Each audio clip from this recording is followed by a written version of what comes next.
नमस्कार, जोहार झारखंड देख रहे हैं आप। आपके साथ मैं हूं शिप्रा झा। रांची के ओरमांझी थाना क्षेत्र स्थित प्रोजेक्ट प्लस 2 हाई स्कूल सदमा में 5 सितंबर को मुस्लिम समुदाय के कुछ युवकों द्वारा न सिर्फ स्कूल की बच्चियों के साथ छेड़छाड़ की गई, बल्कि स्कूल के शिक्षकों और छात्रों के साथ भी मारपीट की गई थी, जिसके बाद स्कूल की छात्राएं बेहद डरी सहमी हैं।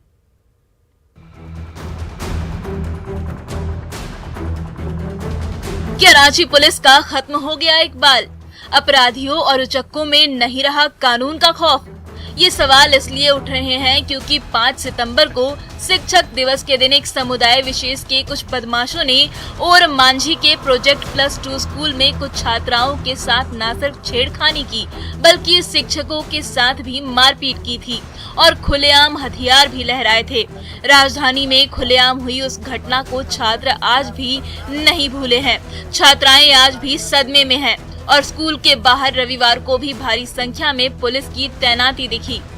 हैदर अंसारी का बेटा सोहेल अंसारी का वही बोला कि हमसे नहीं बात करेगी तो हम उठा लेंगे, तुमको इतना दिन का टाइम देते हैं। 10 दिन का टाइम दिया और हम लोग वही जगह थे तो हम लोग सुन लिए। तो लड़की डरी हुई थी पूरा, उसका माँ बाप मतलब पिता नहीं है तो माँ भर, तो लड़की डरी हुई थी। मैडम लोग साथ हम जाने लगे तो वही समय पिस्टल हमको दिखाने लगे, तुम बाहर निकलो, तुमको मार के बिना नहीं जाएंगे। बच्ची लोग को भी साथ में छेड़छाड़ पूरा हुआ है। वो लोग 6 ग्रुप बना के आया, बच्ची लोग को भी बोल रहा कि किसी को पकड़ रहा, क्या कर रहा है। ओरमांझी के सदमा हाई स्कूल में पढ़ने वाली 9वीं की छात्रा ने आप बीती बताते हुए कहा कि उससे समुदाय विशेष के लड़के लगातार छेड़खानी कर रहे थे, जबरन दोस्ती करना चाह रहे थे और लड़कियों का मोबाइल नंबर मांग रहे थे और नहीं देने पर जबरन उठाने और अंजाम भुगतने की धमकी दे रहे थे। ऐसे में रांची की डरी सहमी छात्राएं दुमका जैसी घटना से पहले ही रांची पुलिस से आरोपियों की गिरफ्तारी की मांग कर रही हैं। और मेरा क्लास के बाहर आके मेरा नाम भी चिल्लाता था। जब हम कंप्लेन किए तो नहीं आने लगा। फिर दूसरा दिन जब दुकान जाने लगे ना, तब फिर बोला कि नंबर, तो हम बोले कि नहीं देना चाहते हैं नंबर।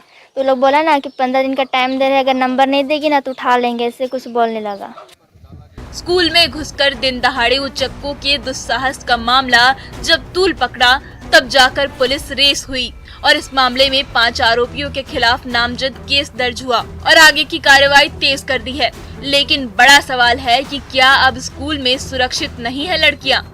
तलाश की जा रही है, हम लोग लगे हुए उसमें, पुलिस सारे हम लोग लगे हुए हैं और हम लोग सीनियर अधिकारी मॉनिटरिंग कर रहे हैं, सीनियर एसपी सर, और उसी के अनुसार हम लोग आगे कार्रवाई कर रहे हैं। तो पूरे मामले को लेकर कहा जाए तो एसआईटी का भी गठन कर दिया गया, लेकिन जिस तरह की ये घटना है वो बताती है कि कहीं ना कहीं दुस्साहस जो है वो युवकों का बढ़ा हुआ था। उनके हाथ में हथियार थे और एक विशेष समुदाय का नाम जो है इसमें आ रहा है और कहीं ना कहीं जो आरोप हैं वो उन युवकों पर लगे हैं और पुलिस उनकी गिरफ्तारी के लिए यहाँ पर भरपूर प्रयास कर रही है। देखना होगा कि मामले में सफलता कब तक हाथ लगती है, क्योंकि जिस तरह का ये घटना हुई है वो कहीं ना कहीं आसपास के लोगों को भी डरा रही है। रांची से न्यूज़ 18 के लिए ओम प्रकाश। रांची की ओरमांझी की घटना तूल पकड़ने लगी है और इस मामले में राज्यसभा सांसद महुआ मांझी और कांग्रेस प्रवक्ता ने कार्रवाई की मांग की। वहीं बीजेपी ने लॉ एंड ऑर्डर फेल होने का आरोप लगाया। इधर ग्रामीण एसपी ने दोषियों के खिलाफ कठोर कानूनी कार्रवाई की बात कही।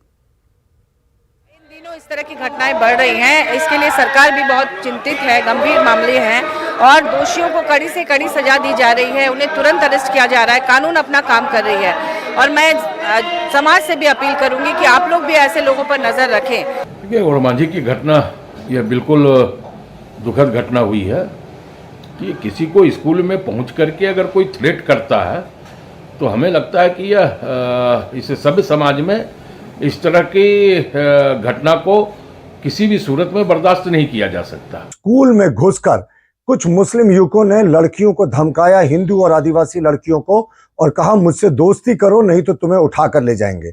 और ये सब कुछ टीचरों की उपस्थिति में हुआ। तो आप सोच सकते हैं कि इस प्रदेश में इस तरह की मानसिकता वाले लोगों का जो हिम्मत है वो कितना बढ़ गया है। तो संज्ञान में कल ही आया है और वहाँ रिटर्न लेकर हम लोगों ने FIR दर्ज कर दिया है। जांच में DSP साहब को मैंने दिया है और इंस्पेक्टर भी लगे हुए हैं। किस हद तक की घटना है, किसका क्या संलिप्तता है, समस्त बिंदुओं पर हम लोग जांच पड़ताल शुरू कर दिए हैं। और मांझी के प्रोजेक्ट प्लस 2 उच्च विद्यालय के छात्रों के साथ एक समुदाय विशेष के युवकों द्वारा उठा लेने की धमकी का मामला गर्माता जा रहा है। बीजेपी के राज्यसभा सांसद आदित्य साहू ने इसकी शिकायत एसएसपी से करते हुए सोमवार को स्कूल का दौरा करने का ऐलान किया। थानेदार से बात किया है कि आप अविलंब उनका गिरफ्तारी करने का काम करें, अन्य फिर हम लोग धरना प्रदर्शन के माध्यम से विरोध प्रकट करने का काम करेंगे। और जैसा कि आप देख रहे हैं कि इस राज्य में जिस प्रकार से अपराधी बेखौफ होकर के अपराध को अंजाम देने का काम कर रहे हैं, डर नाम का कोई चीज़ नहीं है। कल गढ़वा में एक लड़के के ऊपर चलते फिरते गप करते हुए पेट्रोल छिड़क दिया, आग लगाने का कोशिश किया। और रामगढ़ में एक बहन ने अपने छोटे भाई की बेरहमी से हत्या कर दी और सरकारी क्वार्टर के नीचे दफनाकर ऊपर से प्लास्टर भी कर दिया था। रिश्ते का कत्ल की हैरान करने वाली ये घटना पतरातू थर्मल के बिजली बोर्ड के कॉलोनी की है। जिस कलाई पर राखी बांधती थी बहन, उसी भाई का किया बेरहमी से कत्ल। शव को दफनाया, पक्का प्लास्टर चढ़ाया। प्रेम जाल में फंसकर कातिल बनी बहन।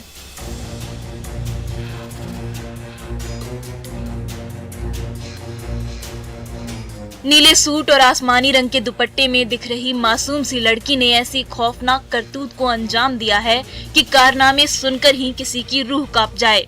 रामगढ़ के पतरातू की इस लड़की चंचल ने अपने प्यार के रास्ते से छोटे भाई को हटाने के लिए न सिर्फ उसकी बेरहमी से हत्या कर दी, बल्कि साक्ष्य छिपाने के लिए बिजली बोर्ड की कॉलोनी में ही सरकारी क्वार्टर के पास दफना दिया और ऊपर से प्लास्टर कर दिया।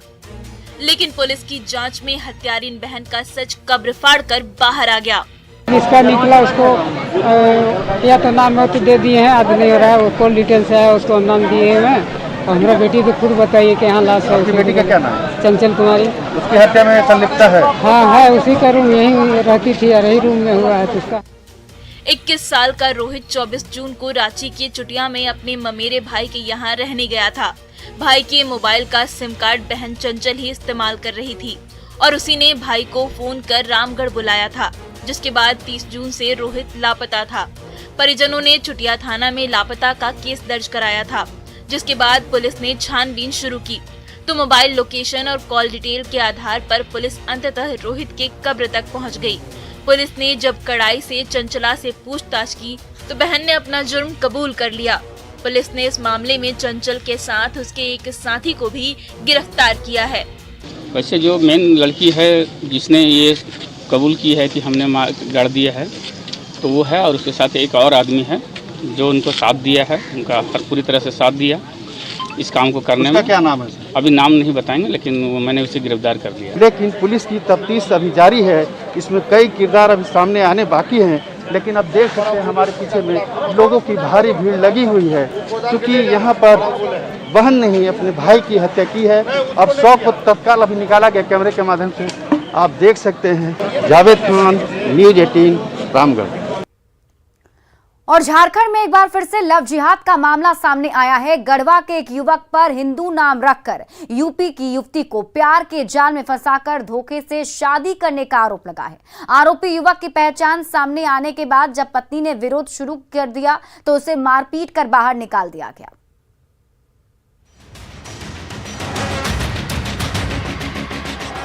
झारखंड में धर्म के नाम पर धोखा, शादी और फिर सितम का सिलसिला बढ़ता ही जा रहा है।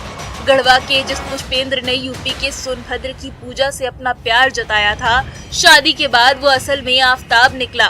आफताब इतना शातिर है कि पूजा को अपने प्यार के जाल में फंसाकर शादी रचा ली, लेकिन अपनी हकीकत सामने नहीं आने दी।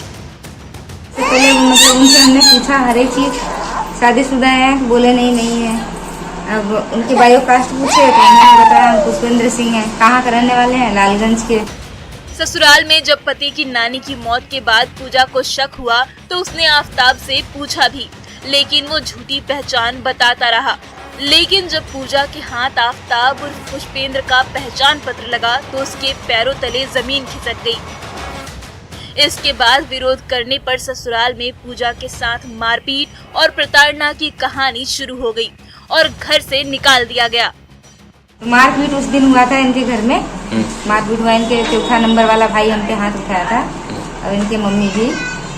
और मारने के बाद में फिर सुबह पंचायत बैठा, फिर लड़का लेके हम वापस चले।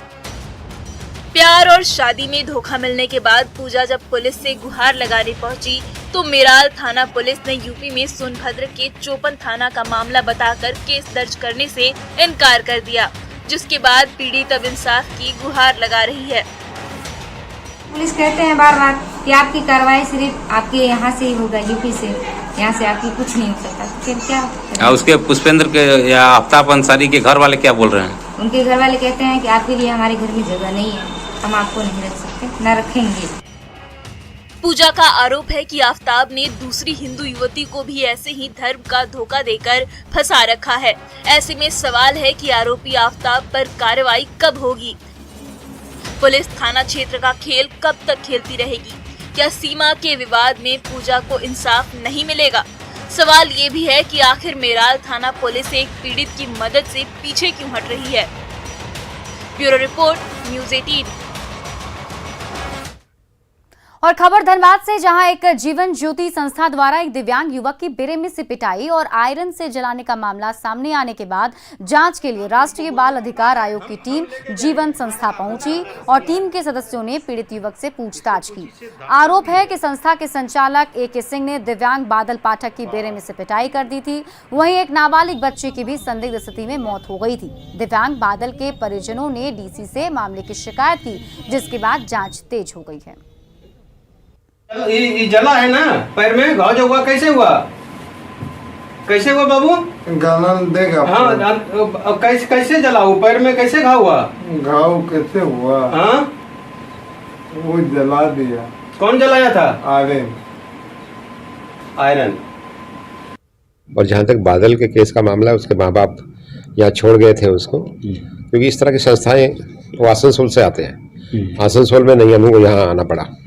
और जब देखा कि उनके बच्चे के साथ थोड़ी ज्यादती हुई है, जैसा उनका शिकायत में दर्ज है पुलिस में, तो वो वापस उनको बच्चे को ले गए। हाँ, अब उसको दो चीज़ों को लेकर डिस्प्यूट है कि वो जो बच्चे के घाव हैं पुराने हैं नए हैं। वो एक मेडिकल एक्सपर्ट हेल्प भी काम कर बता सकती है उस पर। गोड्डा में देर रात ग्रामीणों ने चोर समझकर दारोगा की पिटाई कर दी। मामला नगर थाना क्षेत्र के पांडुबाथन गांव का है। मिली जानकारी के मुताबिक दारोगा सिविल ड्रेस में पांडुबाथन गांव पहुंचे थे। आरोप है कि वो ग्रामीणों से पैसा मांग रहे थे। इस दौरान ग्रामीण उन पर टूट पड़े और जमकर उनकी धुनाई कर दी। सिविल ड्रेस में आके आदमी को, आम जनता को मारेगा तो उसको आदमी नहीं मारेगा।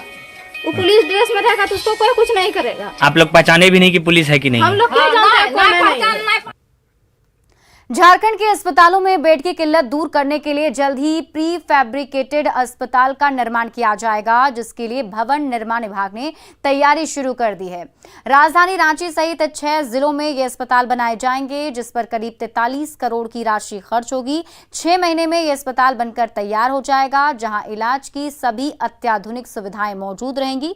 इस पर और अधिक जानकारी दे रही हैं रांची संवाददाता रूपाली त्रिपाठी। राजधानी रांची में प्री फैब्रिकेटेड हॉस्पिटल बनने को अब तैयार है। बता दें कि भवन निर्माण विभाग ने 43 करोड़ रुपए के लागत के साथ इसका काम शुरू कर दिया है। जब जब बड़े बड़े अस्पतालों में ओवरफ्लो हो जाता है पेशेंट का, कोरोना काल में से देखने को मिला था, उसी का समाधान निकालने के लिए ऐसे प्री फैब्रिकेटेड हॉस्पिटल बनाए जा रहे हैं, जहां पर 100 बेड्स होंगे और उन बेड्स के साथ ऑक्सीजन इम्प्लांट किया जाएगा। साथ ही साथ जितनी भी मूल सुविधा एक हॉस्पिटल बेड में होने चाहिए, ठीक वही सुविधा उसमें अटैच किए जाएंगे। और झारखंड के 6 जिलों में ऐसी ये कॉन्सेप्ट को लाया जा रहा है, जिसमें से कि रांची एक है। और आने वाले 6 महीनों में ये अस्पताल बनकर तैयार हो जाएगा, जहां जब भी और अस्पतालों में ओवरफ्लो होता है तो as a backup in fabricated hospitals का अब मरीज पूरे तरीके से इस्तेमाल कर पाएंगे। रूपाली त्रिपाठी, न्यूज़ 18, रांची। मुख्यमंत्री हेमंत सोरेन के आवास पर इन दिनों रोजाना मुलाकातियों की भीड़ उमड़ रही है। रविवार को भी ऐसे ही लोगों की भीड़ देखने को मिली। राज्य के सरकारी शिक्षक भी मुख्यमंत्री आवास पहुंचे और उन्होंने अंतर जिला स्थानांतरण की मांग की। साथ ही शिक्षकों ने पुरानी पेंशन योजना लागू करने को लेकर मुख्यमंत्री के प्रति आभार भी जताया। 7 वर्षों से अंतर जिला स्थानांतरण की प्रक्रिया एक बार भी नहीं की गई है। यहाँ तक कि स्थापना से पास होकर मतलब हम लोग सचिवालय निदेशालय में गया आवेदन, उसके बावजूद भी उसे ऑनलाइन किया जाएगा कह के उसको भी नहीं किया गया। और बार बार एक ही मतलब दिया जाता है कि नियमावली में संशोधन हो रही है, नियमावली प्रक्रिया हो रही है। माननीय शिक्षा मंत्री महोदय ने भी बोला 1 महीना में आप लोग को गृह जिला स्थानांतरण कर देंगे, और उसके बावजूद भी अभी तक 1 साल से हम लोग की जो प्रक्रिया है वो लंबित है। पार्टी का एक जिम्मेवार कार्यकर्ता हूँ, उस नाते मैंने इनसे मुलाकात कर और इनकी बातें सुनी, इनका मेमोरेंडम लिया और हम इसको माननीय मुख्यमंत्री तक पहुंचाएंगे। और हमको पूरा विश्वास है कि इन लोग का जो मांग है वो माननीय मुख्यमंत्री जी उस पर गंभीरता से ध्यान देंगे और इन लोगों का मांग पूरा होगा। झारखंड में खतियान आधारित स्थानीय नीति की आग समय के साथ सुलगती जा रही है। रविवार को झारखंड बचाओ मोर्चा ने पुराना विधानसभा मैदान में एक सभा की और सरकार से स्थानीय नीति लागू करने की मांग की। झारखंड में फिर एक बार खतियान आधारित स्थानीय नीति और नियोजन नीति की मांग मुखर होने लगी है। 1932 का खतियान लागू करो के नारे लग रहे हैं। राज्य में स्थानीय लोगों की अनदेखी से आदिवासी और मूलवासी नाराज दिख रहे हैं।